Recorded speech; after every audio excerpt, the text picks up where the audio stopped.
أعوذ بالله من شر الشيطان الرجيم. بسم الله الرحمن الرحيم، وصلى الله على رسول الله وعلى آل بيت رسول الله. اللهم صل على محمد وآل محمد وعجل فرجهم. So the summary that we reached so far, because I cannot go into all of the details, but here's a summary of whatever we concluded with last time. um, Talking about the metaphor of the verse of the light, Ayat al-Nur. In this ayah, Allah subhanahu wa ta'ala, what is being compared is the God's light, which shines upon the hearts of the believers. So uh, lamp, as the lamp in the glass, in the niche, shines the rooms, shines the house, whatever.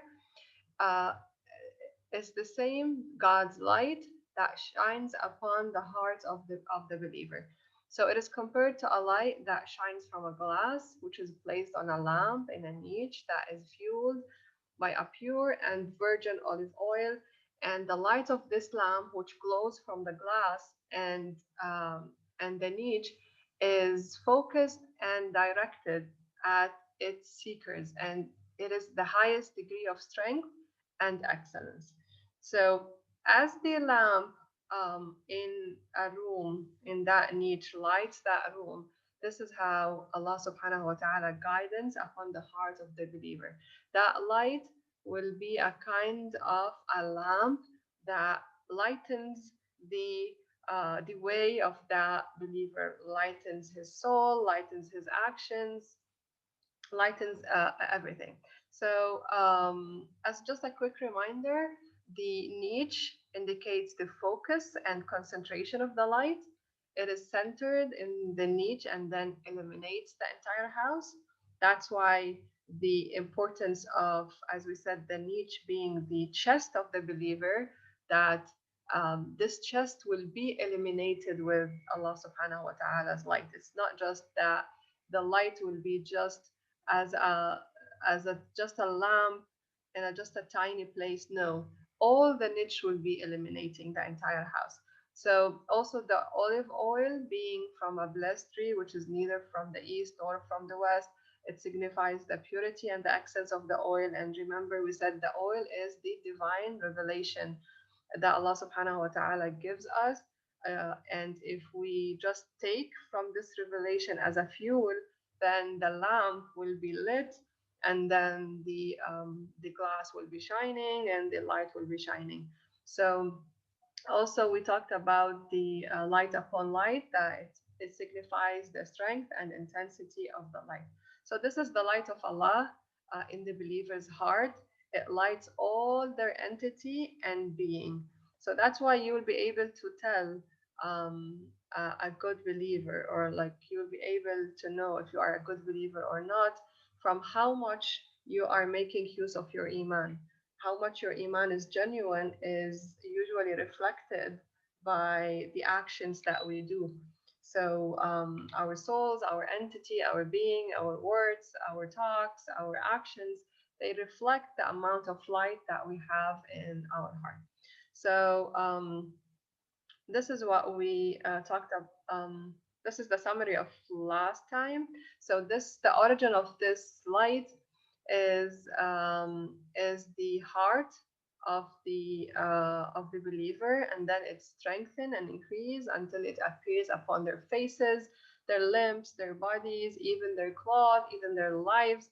So as same as the lamp in that niche lightens the room, the life of such a believer will be lit, and this light will guide him. So if you find that there's a lot of kind of distortion or distractions, or like kind of problems in your life, which is not which is mainly done by us, if there's a lot of confusion, if your way is not clear, then that means there's a problem in that iman, there's a problem in that light.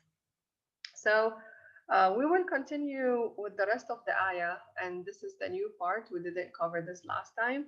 Then at the end, Allah subhanahu wa ta'ala says that Allah guides to His light whom he will. This light that he will, give to those believers, he will just guide to his light, to this light, whom he will. And here's that is an additional statement where Allah subhanahu wa ta'ala explains and justifies why only the believers benefit from such a light, from the light of faith. Why the disbelievers, they don't benefit from that light? The disbelievers, they are deprived of that light. So it is really understood, according to Alama, that the theme of the verse, that whom he will, are those who are described in a later verse. So here a question may rise up like, what Allah subhanahu wa ta'ala means by whom he will. So the Alam is saying whom he will. Allah subhanahu wa ta'ala gives the answer after that in the next verse, which is the ayah 36.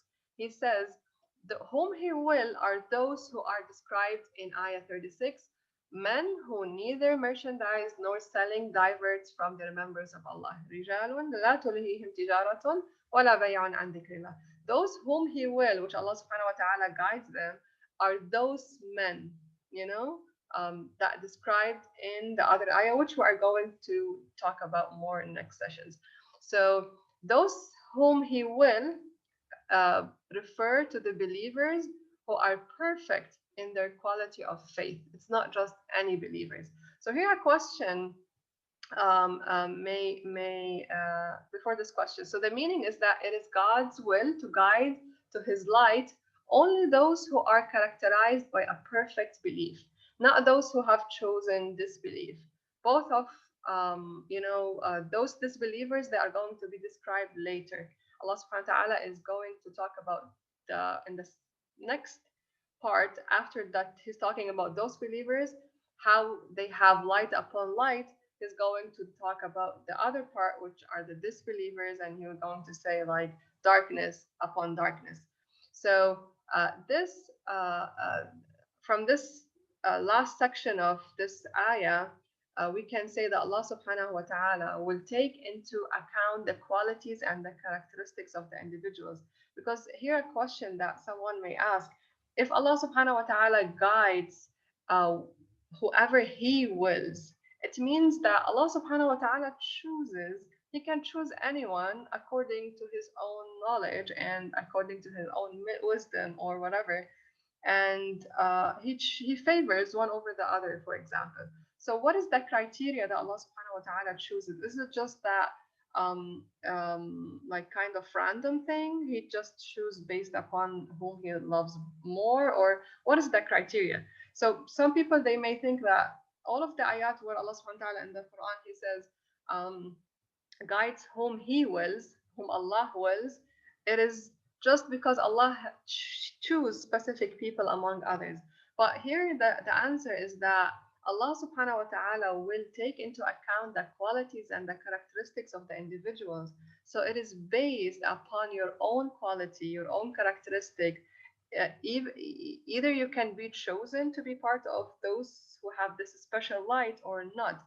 So this has been repeated many times in the Quran, where Allah subhanahu wa ta'ala says everyone has his own capacity. And according to that capacity, he either can take more or he can take less. So the more you have the more your niche, the more your chest is expanded, the more it fits more light, let's say, then the more you have good qualities, the more you have true iman, the more you have good deeds, the more your actions are those of, like say divine actions, then your chest is expanded, then you have these good qualities, you have these characteristics, and what happens is that you will be kind of like nominated, or kind of you deserve to have this special light. So it's not that Allah subhanahu wa ta'ala choose according randomly, or if like he loves someone. No, it is based upon on our actions. So it does not mean that Allah subhanahu wa ta'ala guides a certain group of people and not others simply because he pleases to do so or he loves to do so. No, in that sense, Allah subhanahu wa ta'ala pleases to guide someone only if that person proves to have the capacity for receiving that guidance. If that person does not have that capacity, he cannot have this guidance because he is not ready for that for that guidance. He does not have a good character. He's not practicing really well, which means there's something missing in there, and this means that he is doesn't have the capacity for this special life. So here it's not based upon a choice from Allah subhanahu wa ta'ala to whatever whom he pleases more, but it depends on our actions. The more we have this capacity, the more we do good, the more we practice more humanity, like more divine actions, the more we perfect ourselves, the more we will be able to have this guidance. So it is in our hand whether we want to have this guidance or not. The more we work on it, the more we get it. So here, Allah subhanahu wa ta'ala also will end this ayah by saying, وَيَضْرِبُ اللَّهُ الْأَمْثَالَ لِلنَّاسِ وَاللَّهُ بِكُلِّ شَيْءٍ عَلِيمٌ. And God sets forth parables for men, and Allah is knowing of all things. And here, Allah subhanahu wa ta'ala, when He ends His ayah, He's saying that there are secrets of knowledge. There are so much secrets and so much deep realities that which is hidden or which is underlying this analogy or this metaphor, which is Allah is the light of the heavens of earth, all of it from the beginning to the end. At the end, Allah subhanahu wa ta'ala is saying this analogy, this metaphor has a lot of secrets, has a lot of deep realities of information that we cannot really comprehend. Whatever scholars write, whatever mufassirun write, whatever we understand is just a little bit of the secrets of this knowledge. It's just a shallow understanding of these realities. Why? Because Allah subhanahu wa ta'ala is saying that Allah is all knowing. So as if He's saying Allah is the all knowing, and whatever you have reached to know in these the ayat is just very, very, very little. So so that's why the this kind of knowledge is expressed through a parable, because this way the realities can be available for both learned and the unlearned. So so even that some people who are not really can understand all of these meanings, by giving a parable or giving a metaphor, it can be more easy for people to understand that. So, and that's why Allah subhanahu wa ta'ala, He's saying here that though in other ayah in Surah Al-Ankabut, He says we set them forth for the people. You know, the parables, we set them forth for the people, and none fully understand them but the learned. So Allah subhanahu wa ta'ala can set these examples, but who's going to benefit from these examples, from these metaphors? Only the learned ones. Only the learned ones who really learn from this information. So here, before we continue in these ayat, because in order to understand this ayah, uh, we have to understand the ayat that is going to come after it, where Allah subhanahu wa ta'ala describes more about this niche. What is that niche, and who are those people, who are those men, and what are the characteristics? So we have to know who are those people, and where is this niche placed, at what house, because Allah subhanahu wa ta'ala describes exactly that house. But before we proceed into that, there's an additional point that I just found for Sayyid Mustafa Lari, and there are good points concerning this. Um, Whatever we have covered so far, there are additional points uh, to understand more this metaphor. So here he asked a question, and he says, why Allah subhanahu wa ta'ala uses a metaphor in the Quran? Like, why a metaphor is used? What is the benefit of using a metaphor? So they usually say that the most satisfying method of explaining unfamiliar phenomena is by the use of metaphor, or or like an example or something like that. So Allah subhanahu wa ta'ala, like He wants those, he wants us to like to understand more or to explain more. So usually when we give examples, it is a way of clarifying more through this example. So usually the here this metaphor, this example that Allah subhanahu wa ta'ala said, it has two important and basic aspects. uh, First, it describes, it has a beauty and it has a subtlety in it.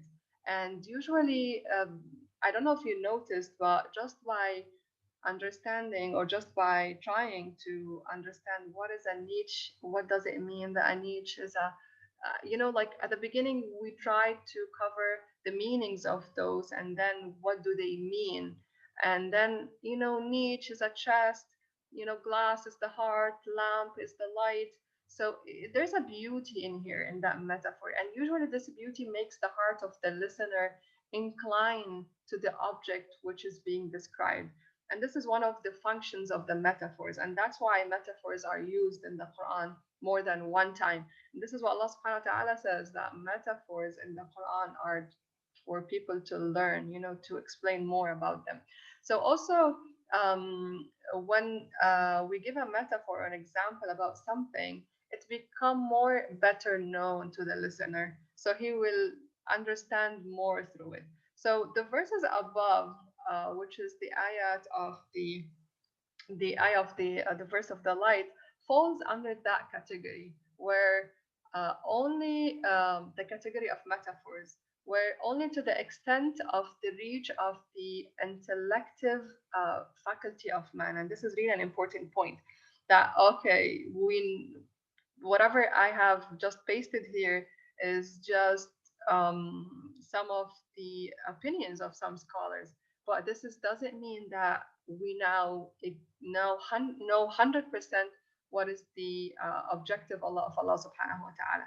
This is what our intellect, that man intellect can reach, but it does not mean that we have covered all of the secrets of this ayah, because there's an insignificant knowledge that, on the other hand, it is just in the hand of Allah subhanahu wa ta'ala. Usually I always repeat this point, that whoever is the mufassir, whoever is the scholar, whoever is that person who writes in Quran, still they will not be able to understand fully all of the secrets of Allah. So in this metaphor here, it on one side, it covers, like, it gives more information to that human, to us, based just upon our intellective abilities. But on the other hand, it shows that there's a lot of secrets in the Quran which is hidden. And usually, because Allah subhanahu wa ta'ala is all knowing, we cannot reach that that stage. So also the Quran compares the divine light to the simplest objects that guides man. If you notice that Allah subhanahu wa ta'ala here, he described the light of Allah subhanahu wa ta'ala to just a tiny object that a human being usually use to illuminate his path. If you want to think about that lantern, think about it as like the torch that we use these days. For example, if you have like an electricity cut off or something, you will use a torch or something. So imagine Allah subhanahu wa ta'ala is just comparing his light to that simple object that guides a man and enlightens, and eliminates that light into his path. So here comes a question, that why Allah subhanahu wa ta'ala compared his light to that tiny object which is created by man, and he didn't compare his light to that brilliant luminous object which is the sun. Like the sun is so big, it's so radiant, it has many effects than just the light which is shining in a room. So why Allah subhanahu wa ta'ala has compared his light to a man-made lamp instead, and not comparing his light to a sun, for example? So to answer this question, Sayyid says that to answer this question, yes, he says that firstly, the sun, with all of its illumination, benefits and effects on, I think, yeah, On living beings is still only one of the creations of Allah, or one of the creations of God. So the sun, though it has all of these effects and benefits on living being, but it is a creation of God. And it is comparing a creation of God to a light God is something not really is not really parallel, so if Allah subhanahu wa ta'ala compared his light to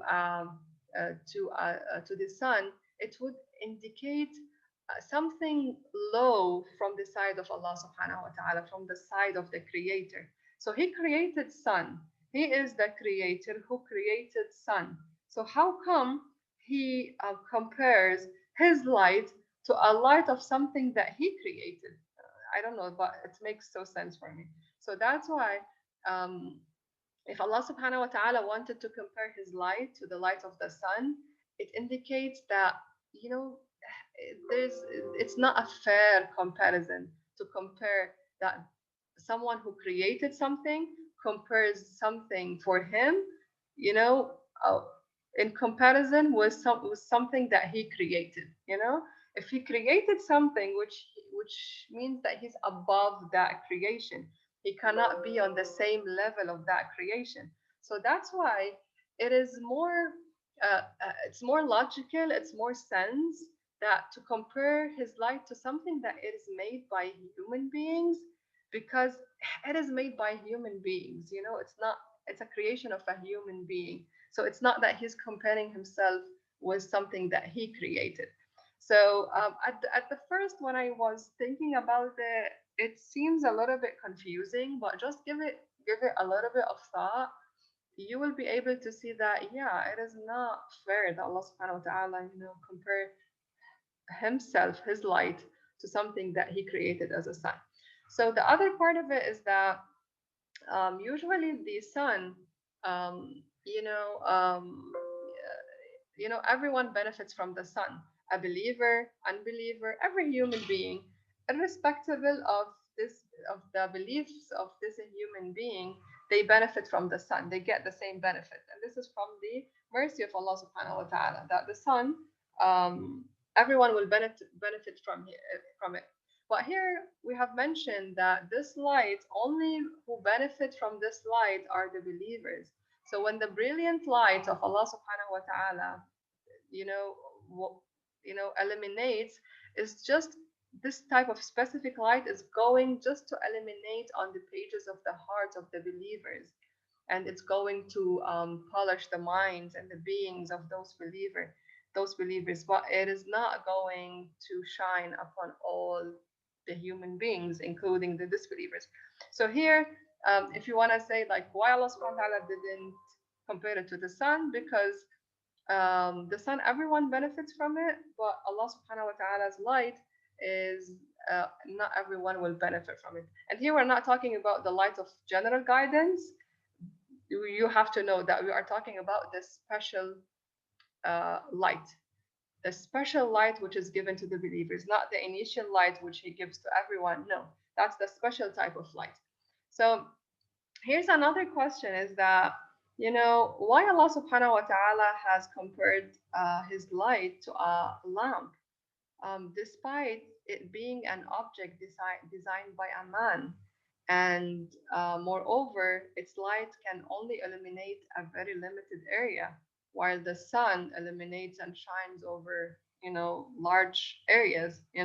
So here's a question, and this scholar answers this question, and he says, because as I said, the characteristics of the lamb that has been mentioned in the verse, they are not manufactured by God, and it is a creation. It's not a creation of a creator, so it's a lamp. It's not something created by human beings, and the other part of it is that the light that comes out of this man-made device, the man-made device, is not something which is made. It is man-made or human-made. So here we have to focus on whatever not just the device, but that light that is coming from the device, you know? So it is, I think it is like more fair to set this metaphor than to describe, to compare it with the sun. So also when Allah subhanahu wa ta'ala said, the likeness of his light is as a niche, in which is a lamp, can be yeah. So also when he talked, when Allah subhanahu wa ta'ala mentioned this, that his light, the likeness of his light is that of a lamp. Why a lamp? Again, why a lamp? Because you know why we need a lamp, because it is really like very logical. If you want to travel a certain distance and you are in a, you know, whatever that distance, you have to first you know, guarantee that you have a light which is going to eliminate the path which is ahead of you, just for uh, the safety arrival to the destination. So it would be like not logical, something insensible to set off any journey while you know, in this journey there is going to be a lot of hills, a lot of valleys, and you don't take a torch with you, or you don't take a lamp with you. So as if Allah subhanahu wa ta'ala here is saying, like, in order to travel on that path of truth, and in order to avoid the darkness of the heart and the mind, and to finally protect yourself from going astray, you need another light. You need a light of guidance that is going to eliminate that path, you know, and in order to reach your destination. So that's why, um, uh, if we want to ask why we are here as a human beings, what is the purpose of us being in this life, is that we are here to reach the Allah subhanahu wa ta'ala, something called liqa Allah, meeting with Allah, which is not something physical, but is something not physical, reaching Allah subhanahu wa ta'ala. So that's why we are here, to reach that place where we meet Allah subhanahu wa ta'ala, where, and the non-physical meeting. So if if we wanna go on this journey of being those perfect human beings, that journey of perfection to reach that destination, which Allah subhanahu wa ta'ala, there's a lot of things that is going to happen on the way. So that means that you need that light, and you need that light of guidance, which is not any type of light, which is a divine light, because you don't need any light to guide you. So here, um, uh, it is important that we attain, you know, at every stages in our lives, the every peak of our potentials. And this is really an important point, that if we want to reach the perfect, if you want to reach the perfect human beings, if you want to be those perfect human beings, if you want to attain our perfect version of ourselves, we have to make sure that we use our full potential at every time. So every period, every time, every minute, you have a choice, either to make use of those potentials that you have in order to move forward, or you could have, you know, the choice to move backward, because there's nothing in the human journey towards Allah subhanahu wa ta'ala which is called standstill. The Quran says doesn't say that there's something called standstill. If you just consider yourself you are not improving, then you are going backward. So in Quran, either it's going forward or going backward. Staying in the same position, there's nothing like that. It is called backward. So that's why making sure that at every part of our lives, which is could be in every day, in every situation, every experience, either we attain our maximum potential of this incident in order to take us into more perfection, or we just move backward. But in order to do that at every peak, in order to maximize our potentials, we have to use the divine light. We have to use the divine light, because it's not any light that we have to use. If we use any type of light, other like whatever lights that we have that we think they are light, they may deviate us. So that's why the divine light is the light that we need, because there's no mistakes in that. It is a guarantee. So here Allah subhanahu wa ta'ala is like comparing his guidance to that torch that we need on that way to reach that destination. So we have a destination. On that destination, we need a torch in order to see well. So he's comparing his light, his guidance to that torch that we need in our journey towards him. Without this torch, without this guidance, we can really go astray. That's why we ask always Allah subhanahu wa ta'ala, like, all of those du'as, even Rasulullah used to make these du'as. He was Rasulullah, and he used to ask Allah subhanahu wa ta'ala that, Allah, don't leave me for myself, even for a blink of an eye. If just for a blink of an eye, Allah subhanahu wa ta'ala like removes his guidance, we could go astray.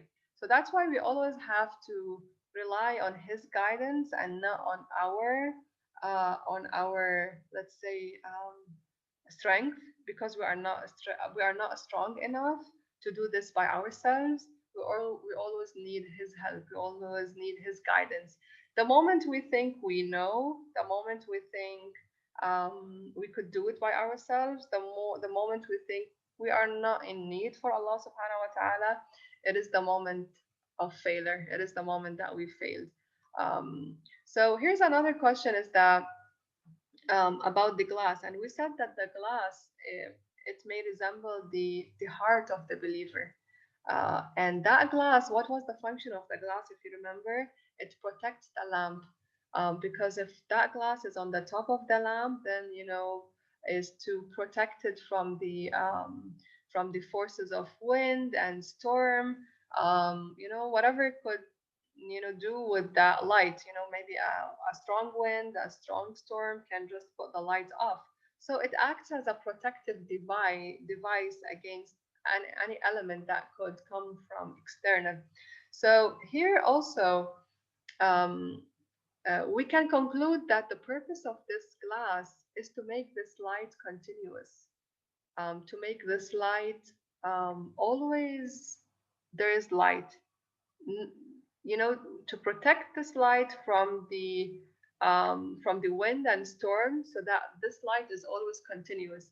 And here we can see that it is really, really like this light of Allah subhanahu wa ta'ala also is similar. So this light is also always continuous. So um, since so the light of Allah subhanahu wa ta'ala is similarly continuous. Why? Because the light that comes from him is dependent on his eternal existence. So the light that comes from Allah subhanahu wa ta'ala to guide us, it is not something separable from his existence. I know there are like kind of, these topics are hard to understand, but it's important, to elevate our understanding in these things. So the light of Allah subhanahu wa ta'ala that comes from him to guide us is something that is dependent on his eternal existence, something that is not separated from him. And since the light originates from his essence, which means that his light is going to stay forever, and his light is not going to be subject to any change, and his illumination also is linked to eternity.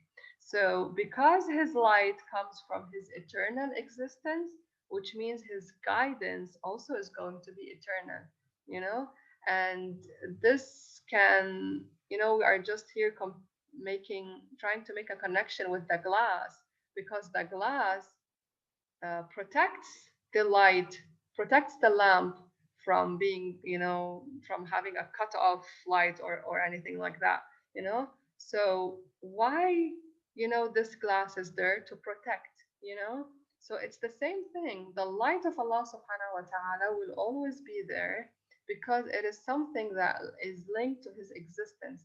So his essence is going to infuse the universe with life, and his light is going to be always illuminating at the same time. So there's no one point where we can say, that Allah subhanahu wa ta'ala guidance will not be there. because it is part of his essence. And since he's eternal, then this light is going to be protected by this glass all the time. It's going to be this light is going to be all the time there, his guidance.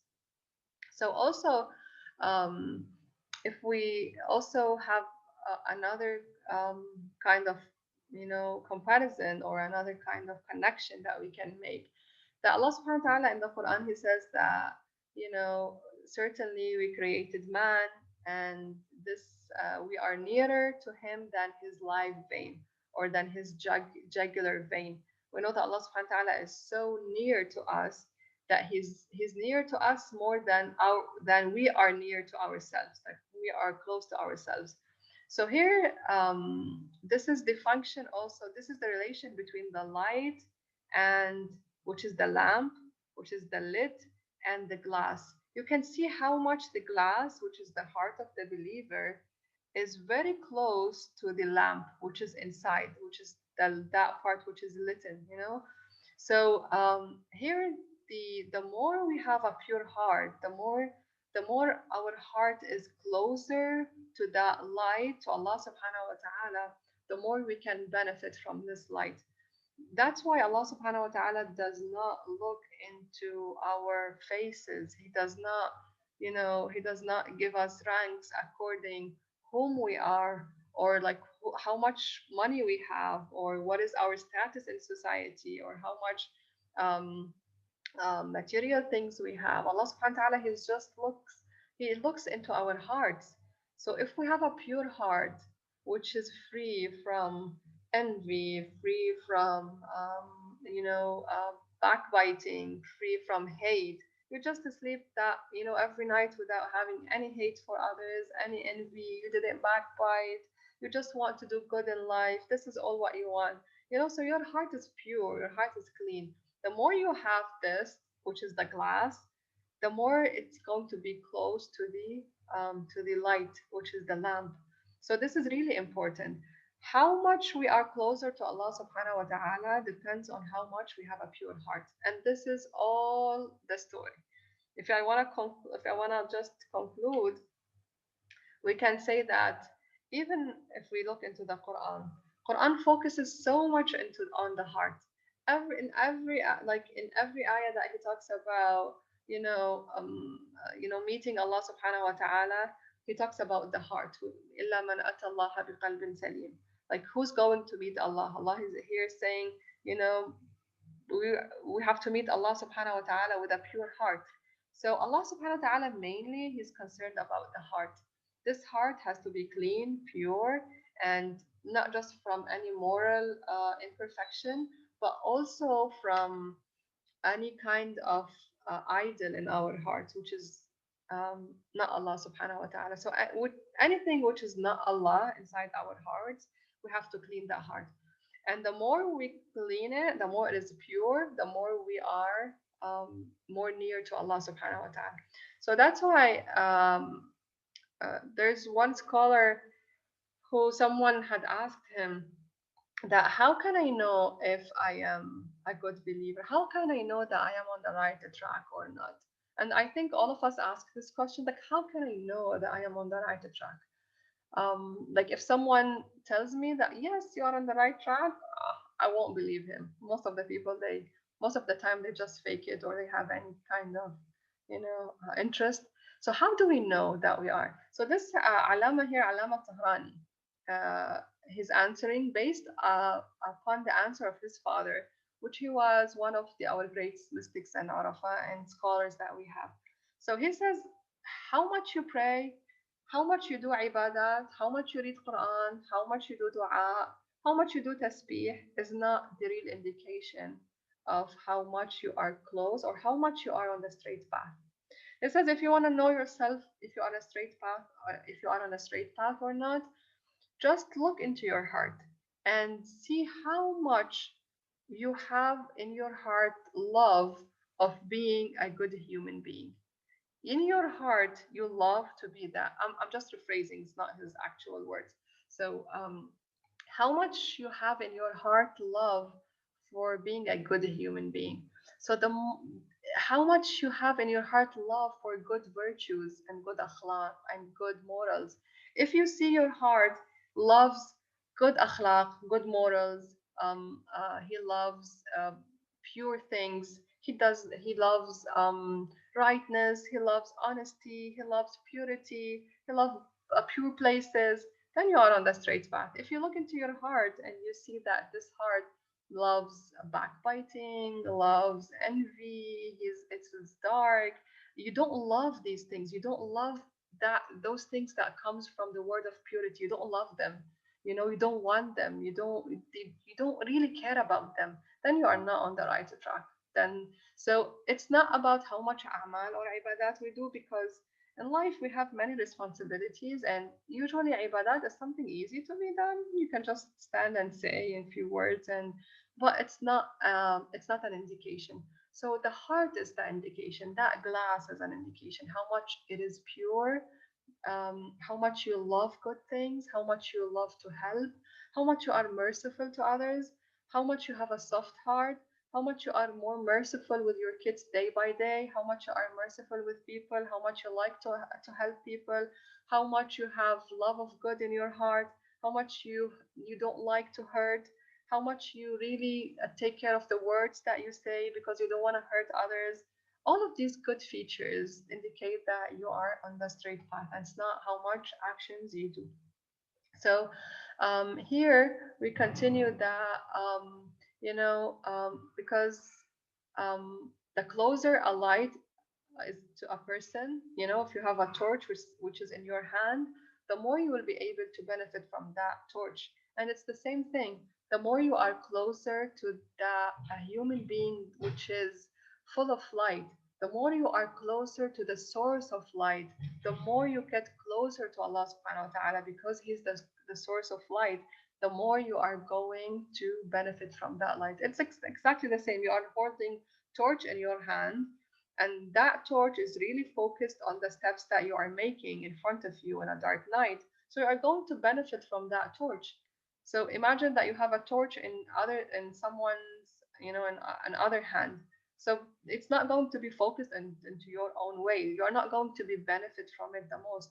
So that's why the more we are closer to Allah subhanahu wa ta'ala, the more we benefit from the light. And it's not just the light of Allah subhanahu wa ta'ala, it's also the light of the Prophet. The more we are closer to him, the more we benefit from him. The more we are closer to the Ummah, the more we benefit from them. So here, if I want to benefit more from that light, I want that special light, I want to have it, then I have to be more close to the source of the light. I have to see that source of light. He doesn't like water, for example. If there's water on the torch, it won't work. So okay, I have to stay away from sins, I have to do this, that, so I stay close to the source of light, and then I can benefit more. So just a few points at the end is that also when Allah subhanahu wa ta'ala says not eastern, not western, about the olive tree, which is in a kind of the middle of the land, because we know that not eastern means that, eastern, which means that it is the place of sunrise. East is the place of sunrise, right? And west is the place of sunset. So when he says that it is not Eastern, it means that the elimination of the light is is from that being which has no rising, which means has no point of origin. So that tree is in a place where it's not in the east, not in the west, and the east is the place of sunrise. So that tree is going to originate from a being which has no sunrise, which means he has no point of origin, which is Allah subhanahu wa ta'ala. Allah doesn't have point of origin. And since this light, and also when he says not Western, means that there's no sunset, and it means that the origin of that elimination, that infinite being who's going to eliminate, he does not have any sunset, which means he does not have any point of termination. He's not going to end.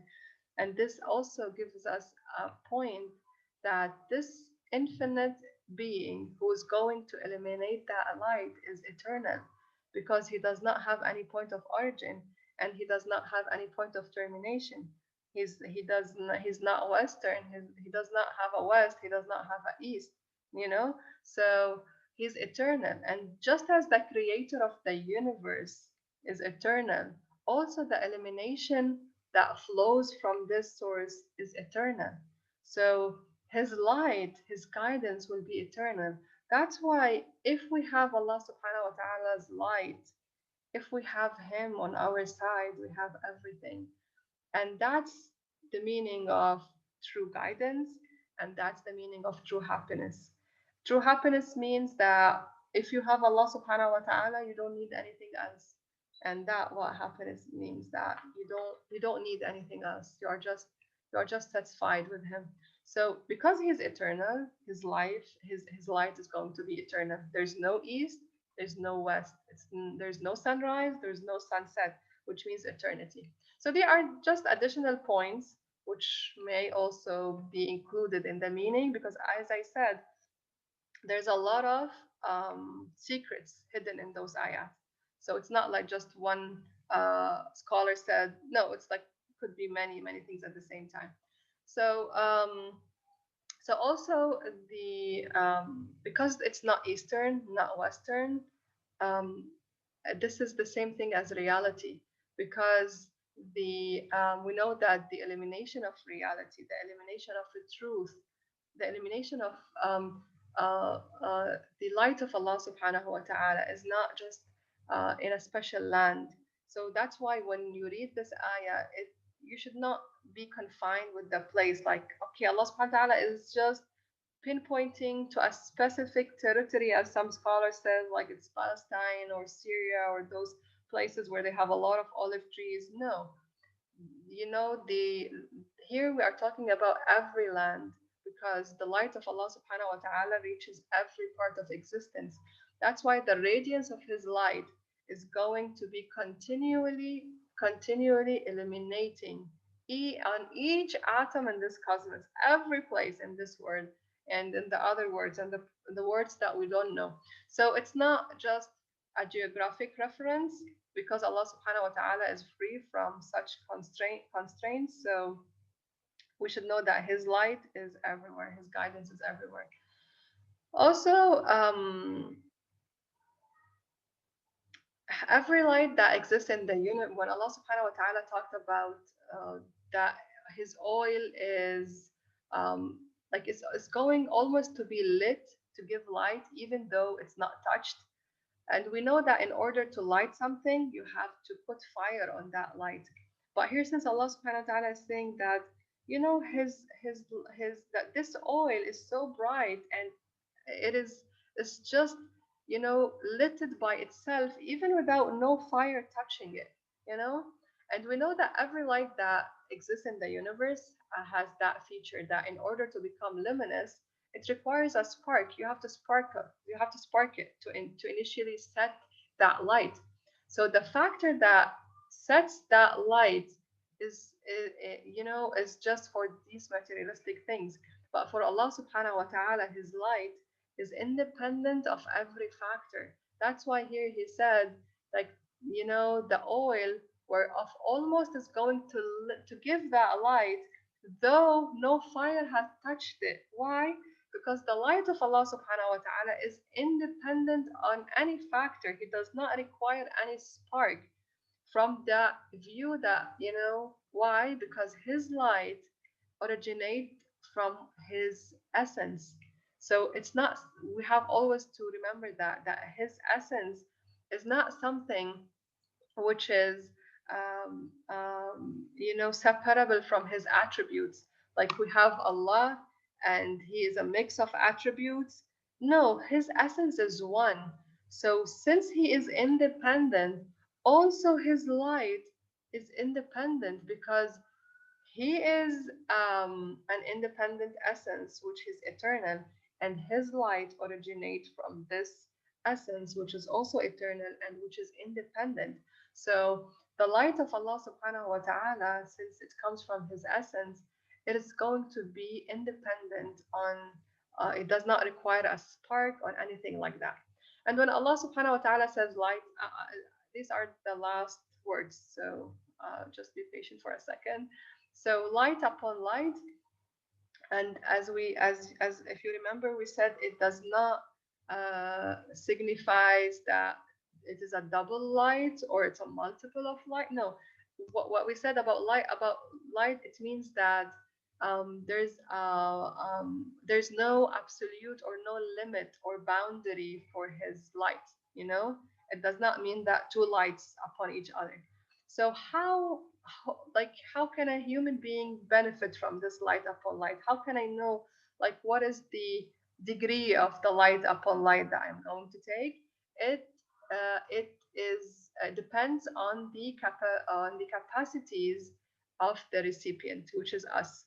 Again, if our chests are expanded, if our capacities are, huge, if we can fill more, then we can have more light upon light. So how much light we have, how much light upon light we have, it depends on our capacities. So for someone, it could be light upon light equal this much, but for someone, it could be more. So here it's not something which is specific for everyone. It is something which is related to the capacities of everyone. So as a human beings ascend to higher and higher levels of recognitions of Tawheed, and particularly Tawheed, the more we go into knowing Allah subhanahu wa ta'ala and practicing real monotheism, real Tawheed, monotheism, and it's not any Tawheed. It's not the Tawheed that we usually say with the tongue. La ilaha illallah. This means nothing. Everyone can say that and everyone can be Muslim. But how much we practice real Tawheed, how much we practice real monotheism, how much our hearts are free from any other gods than Allah. This is what Tawheed. That when I say La ilaha illallah, I practice it in my life. That there is no one who can affect anything in life except Allah. That Allah is the only one that you know is the only one that causes any effect in this life. So the more we ascend in these levels of Tawheed and we take the idols from our hearts that we have, so the more we get from this light. So it depends on our capacities to take from this light. So, and after that, this light, which is depends on our capacities, and the more we have, it is going to lead this human being into his contentment and into tranquility and peace. And because this life is a continuous struggle with struggle with ourselves in order to reach that better version of ourselves. So the more we utilize the latent talents that we have. Every day we may have new things coming up. We may have new things that we have learned. We may have new talents. We may have new perceptions. So the more we use these latent abilities that we have, something that we have learned, we make use of it, the more we get from this light upon light. So again, it depends on that what I want to focus on, that yes, Allah subhanahu wa ta'ala has a light that He gives to everyone. But again, on the other hand, we have to do an effort from our side. It's not that we have to stay in worship all time and say, okay, the guidance will come from Him. Hey, go and do something to get that guidance. So to get that special guidance, there's something that has to be done from our side, which is making use of whatever we are learning in order to perfect ourselves on everyday basis, so we have more light upon light. So this light is not just two light or three or multiple. No, it is something that cannot be measured every day, which is going to be increased. So that's why we are going to end this with the supplication of dua that we usually read in dua al-sahar. O Lord, we ask you from you of your most illuminating light. Allahumma inni as'aluka min nurika bi anwarih. And all of your lights are illuminating. وَكُلُّ نُورِكَ نَيِّرٌ. Oh Allah, I ask you by all of your light. Allahumma inni as'aluka binurika kullihi. So if we have Allah subhanahu wa ta'ala's light and guidance, then we have everything. So I think I'm done, inshallah, for tonight. And inshallah, next time we are going to continue with the verse 36 because it is describing where is that niche that has that lamp, that has that light, that has that glass. It is where? It is in houses which Allah has allowed to be raised up and that His name be mentioned therein. So this niche is in a specific type of houses. We have to know where are these houses, which are these houses, and who are in these houses, because the ayah that comes after, he says rijalun, men, that they are never disturbed from the remembrance of Allah. So we have to know who are these houses, like what are these houses and who are those men, in order to get this special guidance. So we have light upon light. وصلى الله على رسول الله